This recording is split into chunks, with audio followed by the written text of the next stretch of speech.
This episode is sponsored by Dr. Chrono by EverHealth, the #1 mobile all-in-one EHR. Built specifically for medical practices, Dr. Chrono includes an integrated feature that powers a seamless payments acceptance experience. Dr. Chrono Payments offers multiple ways for patients to pay as well as insurance credit card processing. As a Dr. Chrono customer, you can easily activate our fully integrated payment solution that will streamline your cash flow and help you get paid anytime from anywhere.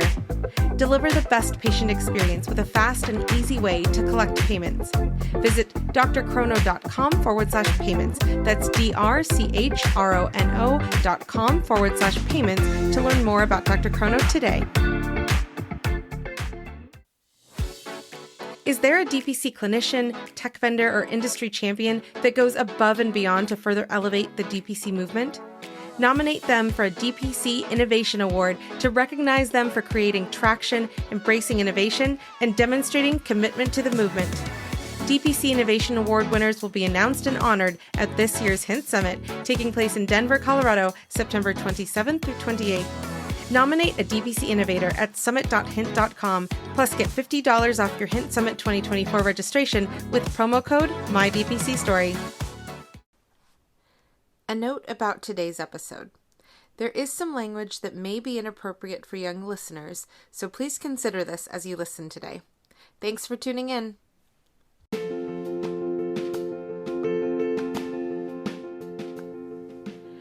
Direct primary care is an innovative, alternative path to insurance-driven healthcare. Typically, patients pay their doctor a low monthly membership and, in return, build a lasting relationship with their doctor and have their doctor available at their fingertips.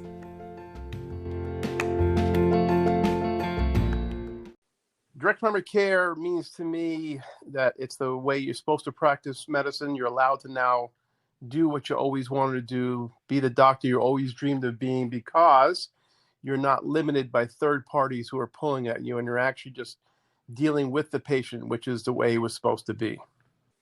I'm Dr. Doug Farrago, and this is my DPC story.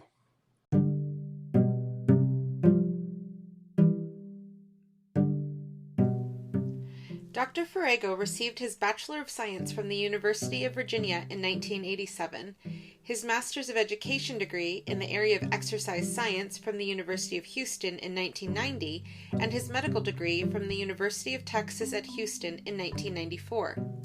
His residency training occurred way up north at the Eastern Maine Medical Center in Bangor, Maine. In his final year, he was elected chief resident by his peers.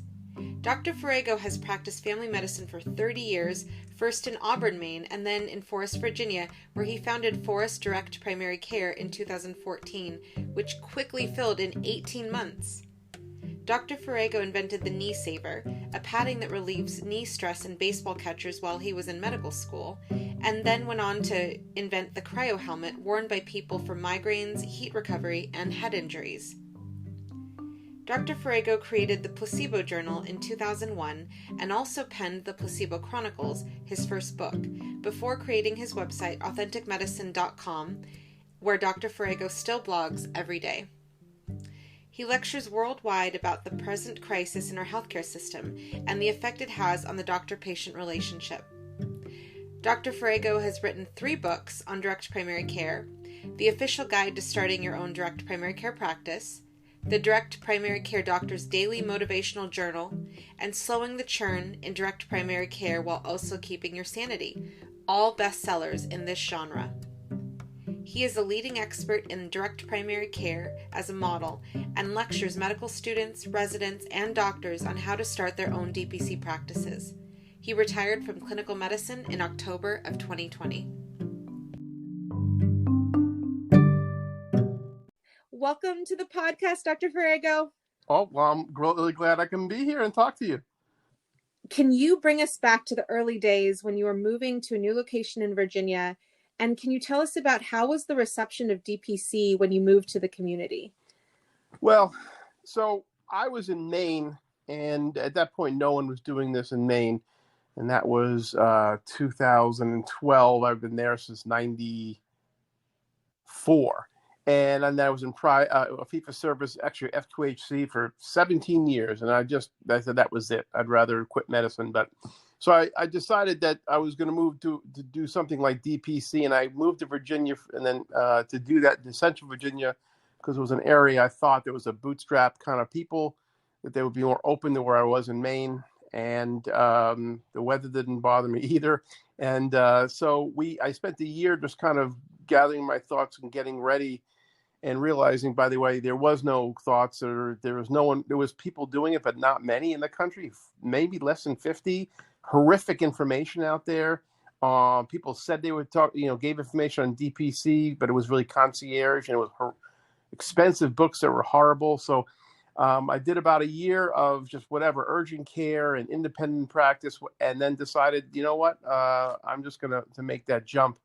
And the reception, it was pretty good. I got an article in the paper, and then I did whatever I could, as I put in my books, to just grind and get the information out there, and hit the point where it's a tipping point where you get word of mouth. You get people promoting you on their own, and that's where it went. And so, I figure I was 50 of when I started. Now there's probably thousands of DPC docs. So I'm glad I was able to get this done, and also glad I can write some books to help others do the same thing.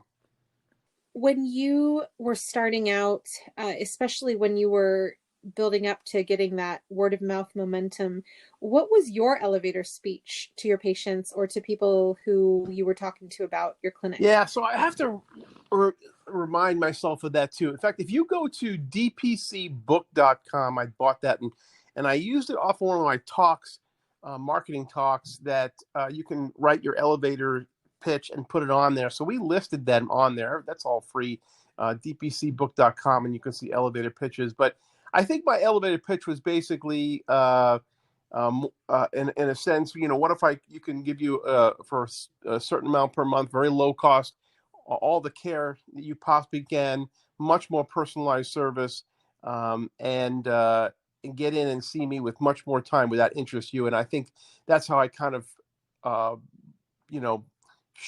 explained that to patients. And I think, why is my elevator speech not perfect now? It's because I'm retired. And so don't hold that against me, as far as I'm not honed in on that right now, but that, definitely look at that website, because we keep that up. And but yeah, that's how we did it. I think what I really got good is he's trying to get information out there, like putting little bits of cheese out there, so people would, the mice would come to the practice, and I can at least educate either by website, educate by other means, then getting in front of me, and then giving them a meet and greet, educate, and then finally realize this is a great thing, and then give them a great thing. Make sure you give them a great service. And on that note, one of the things that you have mentioned in the past is the 4 agreements for DPC. So can you tell us what that means to you? Yes, please? It's a great book. The 4 Agreements is a great book, and everybody should read it. It's just kind of a soothing, more an easy way to understand how to deal with life. And I think that book is really important. The 4 agreements are basically be impeccable with your word and truthful, honest. All doctors, DPC doctors, I should say, are like that. We got that covered. And do your best is another one, and we've got that covered. We're all working our butt off. But the other 2 are really hard, because one is don't take anything personal. And you know what? You're putting yourself on the line, the DPC doc. It is an emotional roller coaster. It just is. So all the great things with DPC, of not having to deal with third parties, having great patients, there's still an emotional roller coaster when someone leaves you, when you think you didn't do a great job, and you're trying to fill your practice, and people are, when they leave you, you take it personally. And then the other part of the 4 agreements is don't assume anything. And we always assume it's ourselves. We're the problem. And the truth is, even if they say we're the problem, we're not the problem. The DPC docs are the best docs. They work their butt off. They care. They give time. And, the truth is, if patients leave you, 99.9%, it's money. It's some other reason in their life. And they may say it's because you did this and that. It isn't. And so I would say those 2 things, as you're going along, as patients turn over. Don't assume anything. Don't take it personally, because it's a tough job. DPC is a different type of, not really burnout, but because it's a lonely sport, it's a solo sport. You don't get to commiserate as well, and so things like this podcast that you're doing, and thank you for doing it, gets the word out, that we're in this together, and there is no more supportive group than other DPC docs. Stay with us. We'll be right back. Thank you to Spruce Health for supporting the My DPC Story podcast. The ways we communicate have changed dramatically over the past decades, but technology and tools in healthcare have not kept pace. Patients want more access and digital convenience, as well as the ability to text their care teams. Care teams are inundated with more communication and rising expectations, but are still using tools and technology stuck in prior decades. Spruce Health created a solution for the tech-forward DPC practice by creating a communication product designed to serve both the patient and the doctor through intuitive HIPAA-compliant workflows, tagging, scheduled messages, and triage templates ready for use, whether you're on your phone or in the exam room. New users get 20% off for the first 12 months of a paid plan with code MARYAL20. That's MARYAL20. So check out Spruce Health today at sprucehealth.com or check out the link in the show notes.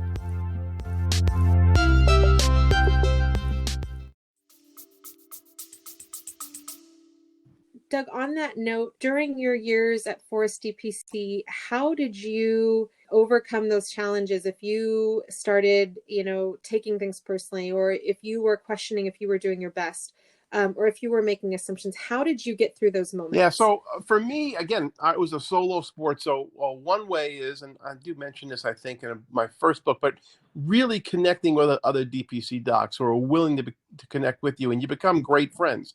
It's amazing. Because we were early, I'm still connected with some of what you'll call the bigger names in DPC to this day, because we were early, for no other reason. And we would, by Facebook groups or talking by instant messenger, or DM each other or call each other, we had each other's back. We would meet at conferences, party, hang out, and those are my best friends now. So I can count at least a dozen that are my best friends.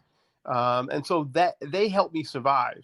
And I highly recommend, and people don't listen to me enough. I cannot stress this enough. Get a group of people, form a Facebook group or some other social media, or anyway, a Zoom group, and meet weekly. How crazy is my first book came out? Zoom really wasn't a thing, right? I'm going to try to update my first book. Yeah, you should be meeting with a group of 10 people every month. And you know what? Have a bitch session, so that you realize, oh man, I'm not alone, because it is hard. It was hard for me for that reason until I found friends. So that's we're emotional animals, so we need to have each other. And luckily DPC people are always willing to do that. Absolutely. And I definitely want to hear a little bit about your books. Specifically, when you mention that we are emotional animals, the book that comes to the forefront of my mind is your motivational journal book. I personally am a huge fan of it. I found it very useful, but I think that could also be like, if people are not necessarily having anything to talk about for the week, but they can even just go over like what they wrote down in their journal. I mean, that might even be a good extension of the use of that book. But how was your journey to create those books? Yeah, so I told you in the beginning of this podcast, first, there was no startup guide. The guy doing something about concierge, I forget his name. I bought an expensive book and I read it and I said, this helps me not at all. This is garbage, and nothing personal. He knew nothing about DPC. And so as I was doing it, I just kept taking notes. Part of those notes even were kind of the motivational journal. But the startup guide was like, okay, I want to get this out there because people shouldn't have to go. You can't reinvent the wheel. I'm doing the same thing. And here's a little secret about the DPC. In 2 years in practice, you're an expert, guaranteed. So you need that book. My third book, which is the churn book, and talks more about the emotional roller coaster I just mentioned and some other things, and how to to figure out why you're having churn. That's for later on, and maybe people need that book. But the second book was the motivational guide, because I'm a big believer in just constantly and therapeutically writing things down, so that you're like, okay, I did do well. We forget to write the positive things we did, and here's some prompts on, did you do this week, and can you do this? And so I kept writing all these things that I could be doing every day, and I realized I can make a whole book for a year out of this for somebody else. Why should they have to go through the same thing I'm doing? And so all of it is a method of sharing. I don't get rich on these books. Trust me, I don't get rich on these books. But freaking Amazon takes most of the profit. But I don't think people buy the motivational book enough, and that's crazy to me, because every week there's no repeats. Every weekend is a review, but every week, every day has a prompt of how to, maybe should you reach businesses? Are you taking care of yourself personally? And on for a whole year. You're not going to find that specifically for DPC anywhere else, and it's a great way to just maybe deal with some of the emotional issues and hurdles that we get as a DPC doc. So that's how I came up with it. I'm going to probably update my first book soon, but as I said, I'm kind of moving out of that right now, and there's great people taking over for me, so people don't need to hear from me forever. Having used the motivational journal book, you have put prompts in there where you're not just thinking about your practice, but you're also thinking about yourself and your future self. I love how in the beginning of the book, you talked about, even consider doing this over and over and over, year by year, just because everybody, Yes. we change every day. And so I think that, that was such a great idea. And I'm glad that you put that in the front of the book before starting it. But yeah, it's, I love that you touch on everybody as an individual, as well as everybody as an entrepreneur. So thank you so much for, your contribution to the DPC movement there. I listen. I feel I'm, like I said, I don't get rich from the books. Trust me, but DPC saved my life. When I would have quit medicine, and so I guess it was really the summer of 2014, maybe. But when I did it, I just couldn't do what I was doing anymore. Now this is not that everybody has to do it, and I'm not criticizing anybody in fee for service, but I got to say this is the right way with more time. So I feel good about what I did with the books. I feel good about starting the DPC Alliance, because there's no one making money off that other than the one person who's basically running it, who gets a salary, and he's not even a doctor, but we need someone to do that. I feel really good about that.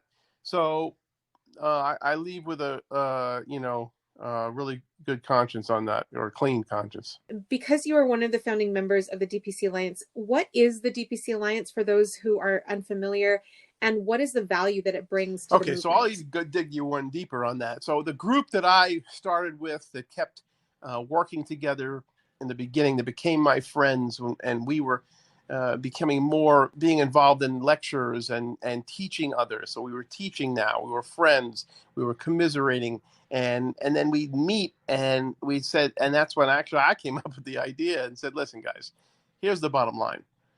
Who's going to be the voice for DPC in the future? Do you guys want the AMA in any way to be our voice? Because they sold primary care out a long time ago. It's a specialty based organization that's RVU based for procedures. So we don't want that. No. Do you want the AFP? Because their majority, overwhelmingly, is about fee-for-service docs, and they have not had DPC back. So do you want them to say, oh yeah, we represent DPC as well? No.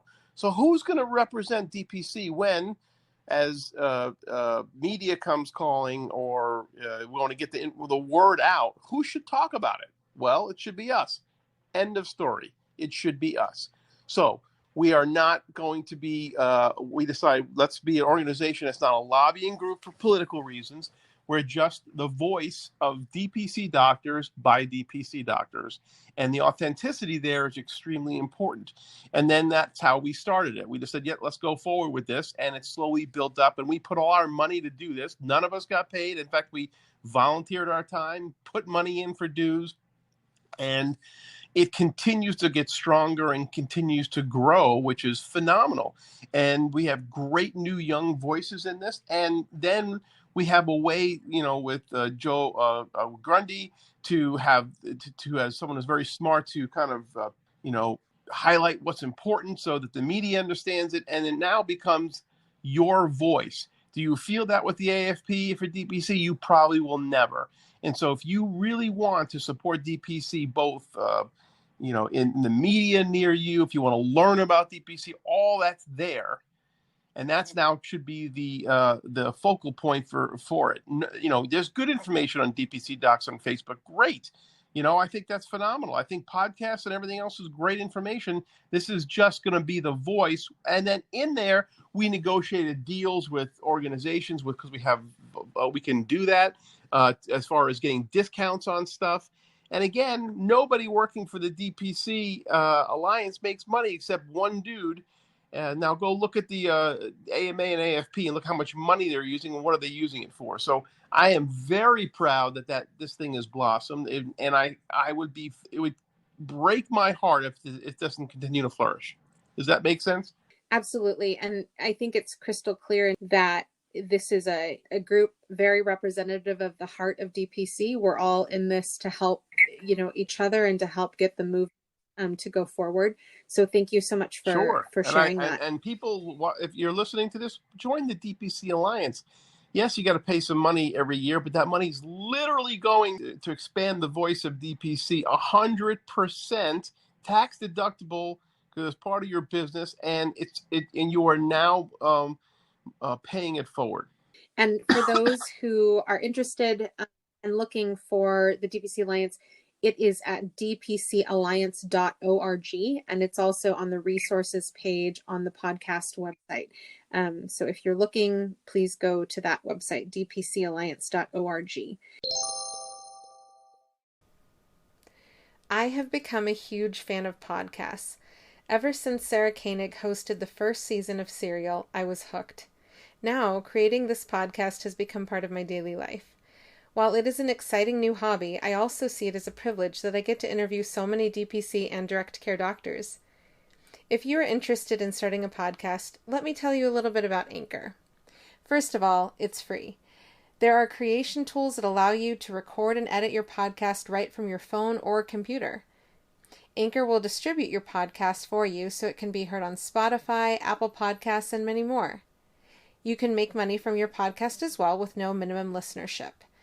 It's basically everything you need to make a podcast all in one place. Download the free Anchor app or go to anchor.fm to get started. Again, it's so exciting to talk with you, and I wanted to highlight the fact that you have gone from fee-for-service to opening up your DPC, and now you have transitioned from your DPC onto life after DPC.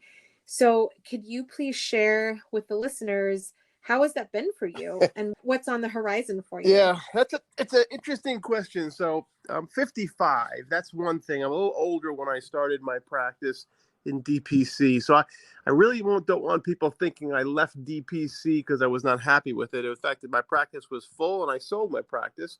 And I'll go into a little detail into that as well. But for me, I made some decisions. I've had, nothing personally, physically well. But I just thought, if the right guy comes along or right woman comes along to look at my practice, because I'm not going to advertise it because that's a risk for patients if you do that, I'll entertain the thought, and I'm going to let the universe tell me, because I've always wanted to do some other things in life. I've always written. Obviously, we talked about my books. I've had 2 inventions. I like doing other things. I've never in my life not had medicine come first. And then these things were my little side things to keep myself sane. I'm like, what if I just got a chance to do it up?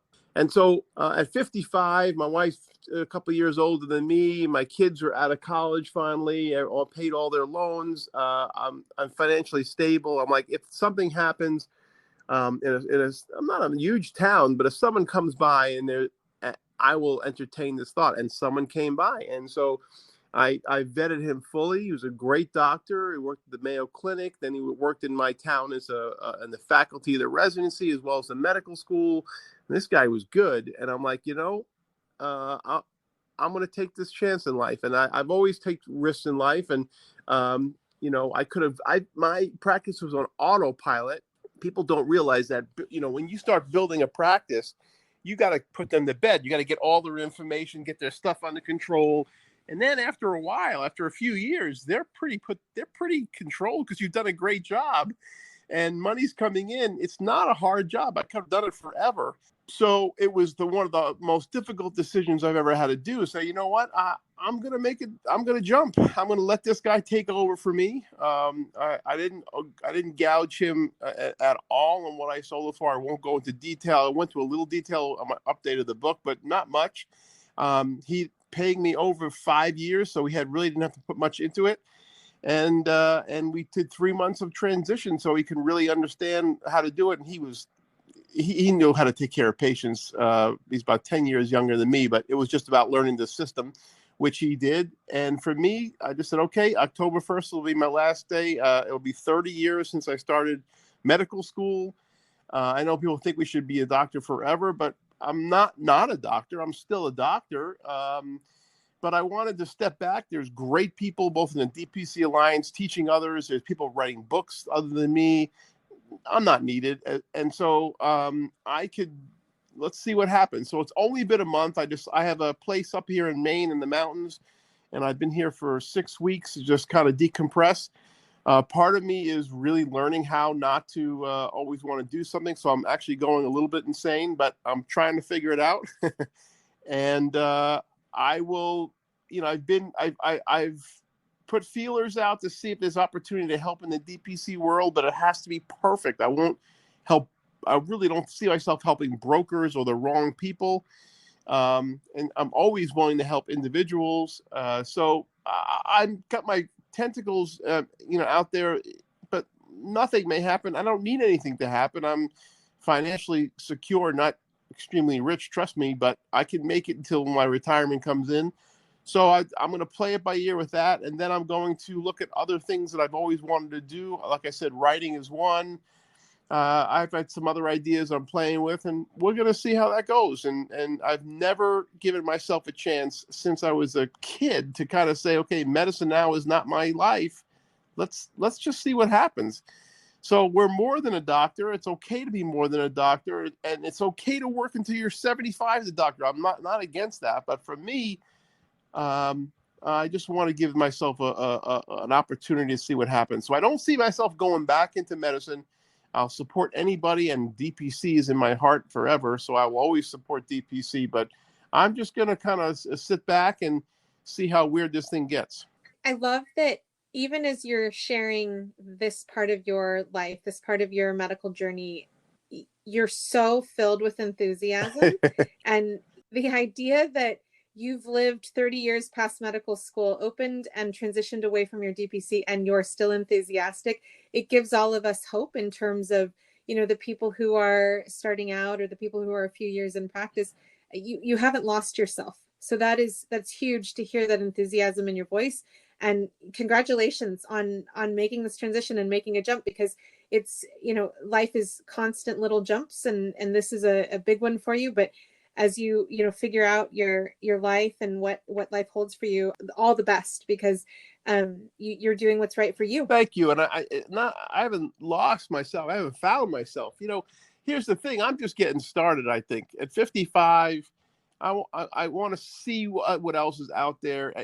I've said this before, but people laugh when, a football player retires. Yeah, he's played 9 years as a pro. It's like, well, I've been 30 years in medicine, and it's a great job. And I don't begrudge anybody who goes 70 years. So it's a lot of work. It's great to help people. But people think it's weird. Oh, you retired so young. I'm like, I didn't really retire. I'm just going to do something else.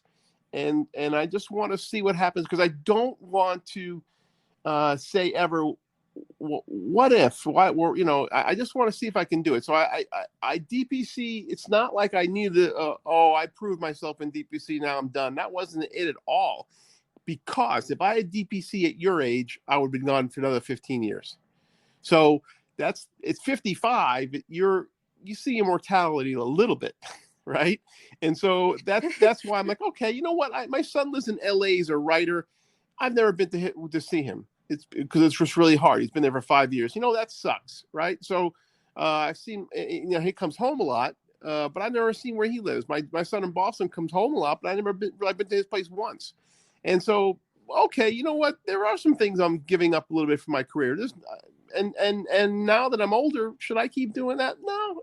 You know what? Everything is aligning. I'm ready to move on. There's some great doctor taking over. My wife is ready to move on. Let's just do this. So we did it. And again, if I was 30, I would go for 15, 20, 25 years. But I'm 55. Hair is fully gray now.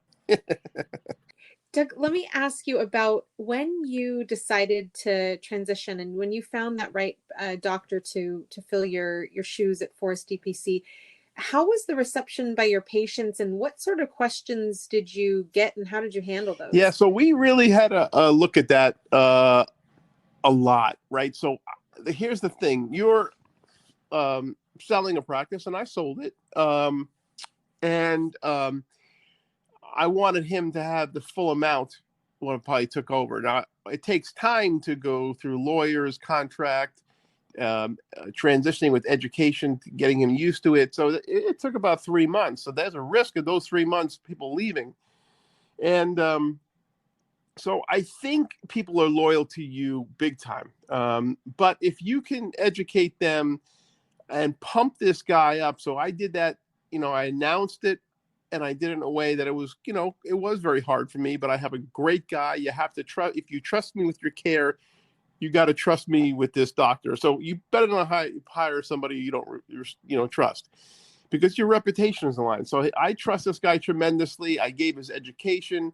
I did an interview with a video with him and put that so they can see that. And so we didn't do meet and greets with him that as far as like a open house because of COVID. This is a really weird time to do this transition. But we did that as and kept telling them and warning them and explaining how things are going to be the same. My staff is going to be the same. The system is going to be the same. The actual office equipment and the pictures are the same.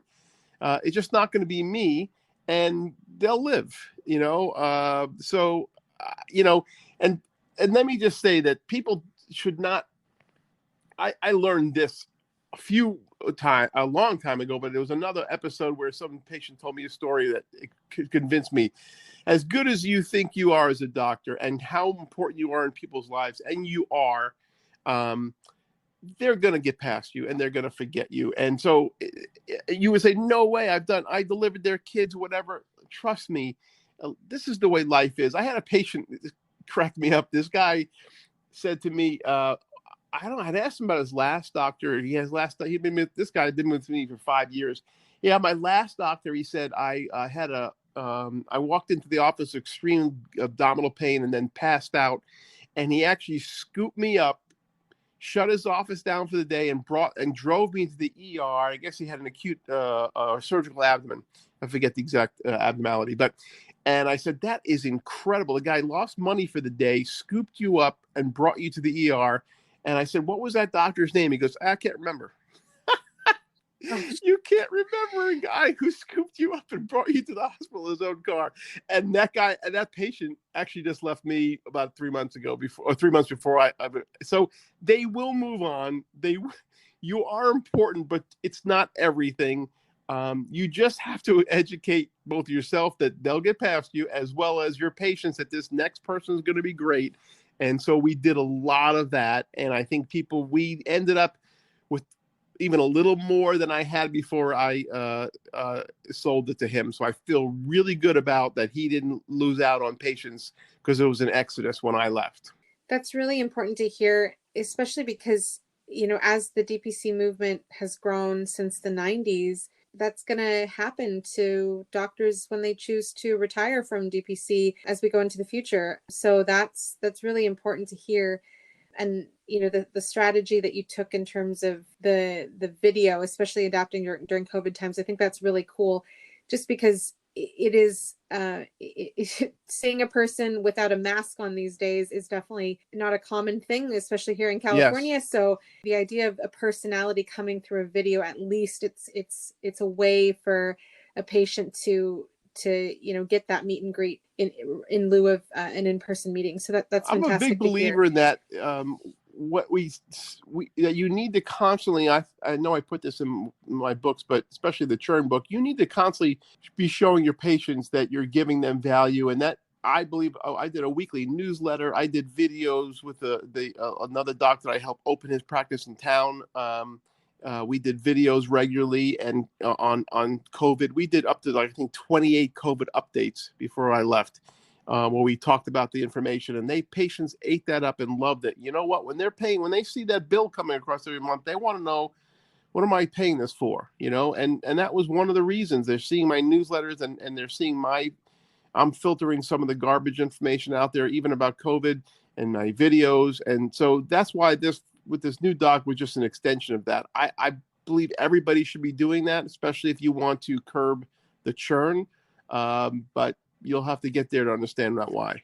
Can you share a little bit about strategies that you find could help others in their DPC journeys? Well, so there's different things. So one is you got to get patients there, right? And so, whether that's getting out there, get interviews by newspaper. So let's say you build your practice that way. You also have to deliver a great product. You can't have a crappy office. It has to be clean. It has to have good customer service. Your staff person needs to be awesome.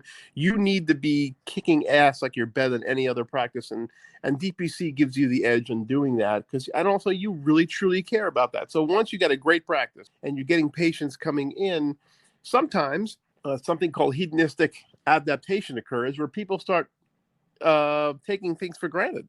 That's just life. People's relationships they take for granted.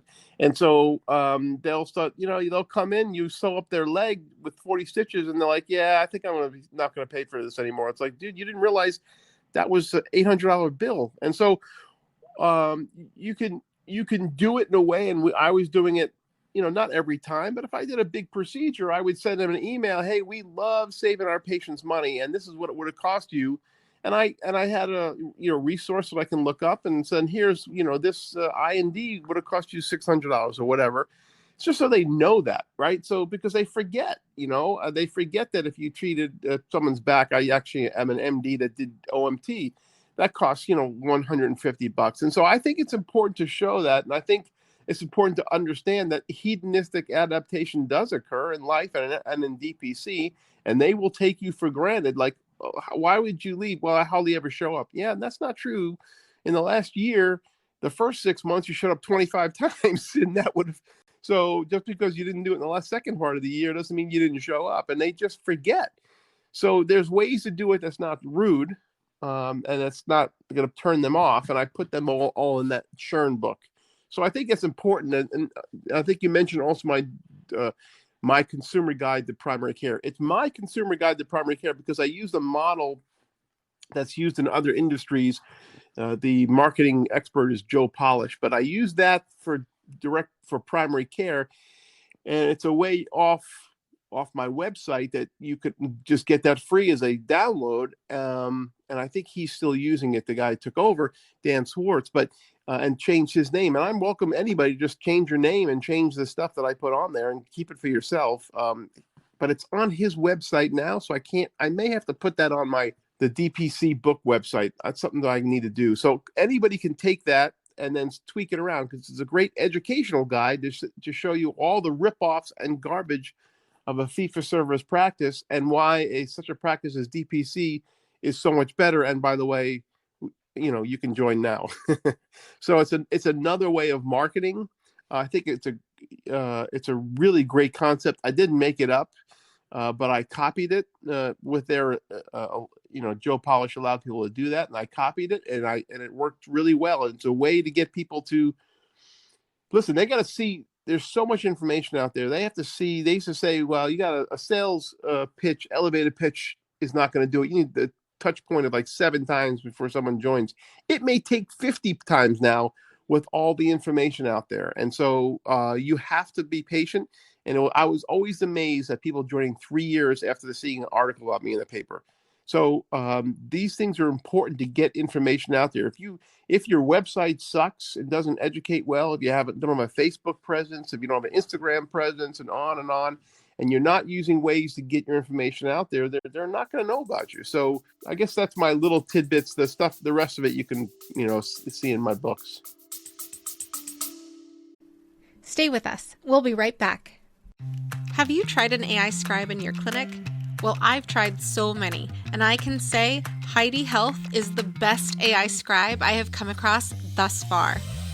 With Heidi Health, I can create unlimited, customizable templates for my notes to help me truly cut down on the time I'm spending charting. Template for pediatric well child check? Done. Template for weight loss management? Done. Some of my favorite things I've built into my AI template, beyond the general soap note, are having a list of actionables for our team to take after a patient visit, having the diagnoses listed, and creating an after-visit summary for our patients. Not only have I found Heidi Health to be the most helpful, customizable AI scribe so far, it's also more affordable than most out there. So try Heidi Health today and see how you can harness the power of an AI scribe for your practice. To get an entire month of Heidi Pro free, go to the homepage of mydpcstory.com and click on the Heidi Health ad. The information that you have in your consumer guide, it's timeless. You didn't write this last year, and yet the common complaints that patients have about their primary care office, the ripoffs that patients experience, the misconceptions, especially about primary care and education of doctors. I mean, these are constantly affecting patients every single day, and this will likely continue in the future as the insurance world exists. So I think that it's very powerful. If a DPC doctor is developing their practice or established, and one of the things they have thought about is dabbling in community involvement or sharing about DPC with others, especially people who are like medical students or residents, how would you encourage them, or how would you guide them in terms of reaching out to the community and sharing about the movement? For me, I've always, this is good or bad, only doctors, medical students, residents would rotate through my practice, right? Nurse practitioners, nurses, and because I think that's competition that's not unfair, and I have an issue with training right now in education claiming equality, and it is not the same. I lost my youth to medicine. I lost paid a lot of money to get to the point. And people are now saying, "Oh, I can do it too," and that's not the same thing. And that's not saying there's not a role for mid-levels, but to say you're the same as me is unfair and devalues everything I've been through. So we really just had medical students and residents rotate through, but also any other doctors, and they come for a half day. I always open my door to anybody who want to learn about DPC, because even in my community, I wanted the DPC docs. In fact, the other guy in my community, Andrew Anderson, is a DO, and I actually tried to contact him because he was new at a practice and never got touch with them. And he found me one day and was going to be signing with another practice, and I sat with him for 2 hours, and by the end, he says, "I'm going to the DPC." And I actually helped him open his practice. We gave everything, all my books, we gave everything we can. His wife shadowed, he shadowed, and he's extremely successful now. And we cross-covered, and now he's cross-covering for the new guy. And you know what? My practice did not expand much more after that, because he was siphoning some patients off, because that's just reality. They were living on that part of town, and it's okay. Again, we help each other out. So the goal it's a very simple thing. In DPC, it's the most supportive community there is, and you want to pay it forward. People need to pay it forward. And so I don't care where you're at, try to help others into DPC, because that is what is pure medicine. You're helping others in a one-on-one, more time. You're doing a better job because you have more time. We need to spread the word. This is a great career, even if it affects you a little bit financially. And if we shouldn't be competing and hurting each other, but we can, have similar prices, and let's just make this thing grow. And, a rising tide floats all boats. So yes, I always helped anybody want to stay and see. I've probably had 15 doctors from all different states come spend half a day with me and just to learn how to do it. And we always had the door open. And everybody in DPC should do the same thing. I would be pissed if someone was a jerk about it. In fact, this is my opinion, I've always let people copy my website, anything they want to copy, and the consumer guide, because why not? Well, how is that hurting me? Right? I want to help others. So yeah, we should be doing that. And then once we get that word out there, it's more accepted. People, you think people know about DPC, the population, they don't. They still don't know enough about it. The weeks before my maternity leave, I literally spent most of my visit time with patients discussing about the insurance Right. won't cover that. That and the idea that that cash pay is an option for people. I especially like a coronary calcium score. I can get it for 125 locally. People have to drive for it, but they were like, but my insurance doesn't cover that, was the common question. And so the idea that it is not mainstream yet, and that we can do our part to help make it mainstream and to help communities realize the true value in us as doctors and us as direct primary care doctors, it absolutely is important for people to hear. That's wonderful that you were able to get so many doctors in your clinic. I mean, COVID be damned, because it throws a ratchet in the spokes right now. But I think that is important for people to hear also, because that is one of my goals, is to reach out to Creighton students. Someday, I hope to say that you need to experience life outside of RVUs. And we can do that. And so, what are we gaining out of that? We're not raising the cost of medicine. We're actually lowering the cost of medicine. We're not helping ourselves. We're actually helping others. I mean, it's all altruistic. That's the beauty of DPC. I don't know but a few people, I think, that are not altruistic in DPC and are really great. That's why those conferences, when they're live again, are freaking awesome, because people love each other. That is so true. And my first conference was the Hint Summit, and people would probably advise me that that's probably the third of the three that you should go to. But just hearing these doctors talk about DPC and what they're doing for the future of DPC, I thought it was a great place to start. You can start anywhere, but for me, I was so grateful that you really got to feel that DPC spirit. Doug, I want to ask, because you have such a global view on DPC and you've lived DPC, in addition to your books, resources that you would recommend people checking out, no matter where they are in their DPC journey? I think that at this point, the DPC Alliance really has organized as much as they could. There's some other good books out there. Paul Thomas has a startup book, that's fine. Shane Purcell has a great book on how to work with businesses. And again, the DPC Alliance, and then the conferences. They each have a little bit of a slant. Sometimes they tick people off for whatever reason.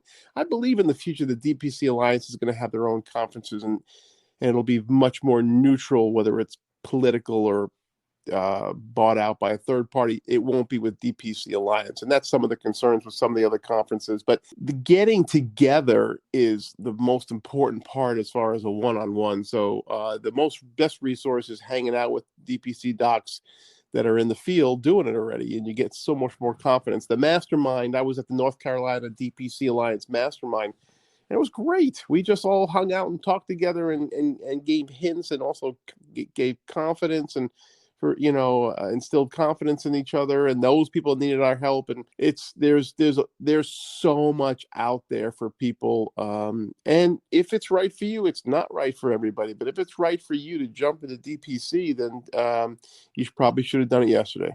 On that note, Doug, what is the best way for others to reach out to you? Yeah, that's interesting, because I've kind of I don't have an email, on DPC Startup.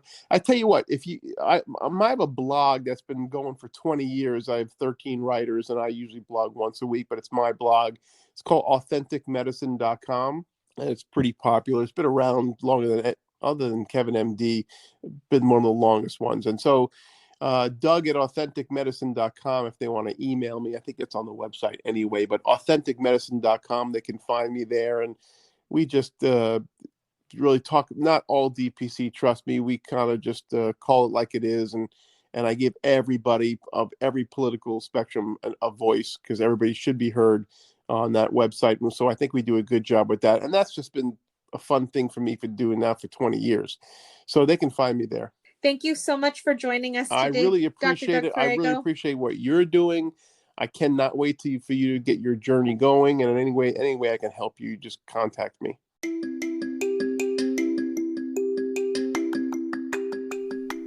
Next week, look forward to hearing from Dr. Garrison Bliss. Until then, this is Marielle Conception. For more information on this episode and much more, please visit mydpcstory.com.